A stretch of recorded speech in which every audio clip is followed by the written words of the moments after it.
ഈ ചിത്രത്തിൽ കാണുന്നത് എന്താണെന്നറിയോ? ഓക്സിക്കോഡോൺ എന്ന് പറയുന്ന മാരകമായ ലഹരി ഗുളികയാണ്. ഇതെന്തിനാണ് ഇവിടെ കാണിക്കുന്നതെന്ന് വെച്ചിട്ടുണ്ടെങ്കിൽ, ഗസയിൽ ഇസ്രായേൽ അധിനിവേശം നടത്താൻ തുടങ്ങിയിട്ട് കാലം കുറയായി. ഈ ഒരു 2 വർഷത്തിനുള്ളിൽ മാത്രം 58,000-ഓളം ആളുകൾ കൊല്ലപ്പെട്ടിട്ടുണ്ട്. നിലവിൽ അവിടെ ജീവച്ഛവമായി ജീവിക്കുന്ന ചില ആളുകളുണ്ട്. അവർ ഭക്ഷണത്തിന് വേണ്ടി ക്യൂ നിൽക്കുന്നുണ്ട്. കഴിഞ്ഞ മെയ് 27-ാം തീയതി മുതൽ ഇസ്രായേലും അമേരിക്കയും സംയുക്തമായിട്ട് അവിടെ ഭക്ഷണം വിതരണം ചെയ്യുന്നുണ്ട്.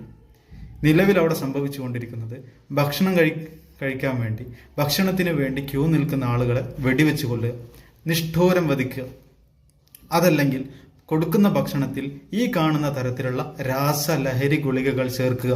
എന്നിട്ടോ ആ സമൂഹത്തെ, ആ സമുദായത്തെ മുഴുവനും സ്വൈര്യമില്ലാത്തവരാക്കി മാറ്റുക, അസ്ഥിരപ്പെടുത്തുക. അവർ പരസ്പരം ലഹരി നുണഞ്ഞുകൊണ്ട് അവരെന്ത് ചെയ്യും? പരസ്പരം ആക്രമിക്കും. ആ സമൂഹത്തെ മുഴുവനും മുച്ചൂടും നശിപ്പിക്കുന്ന പരിപാടി.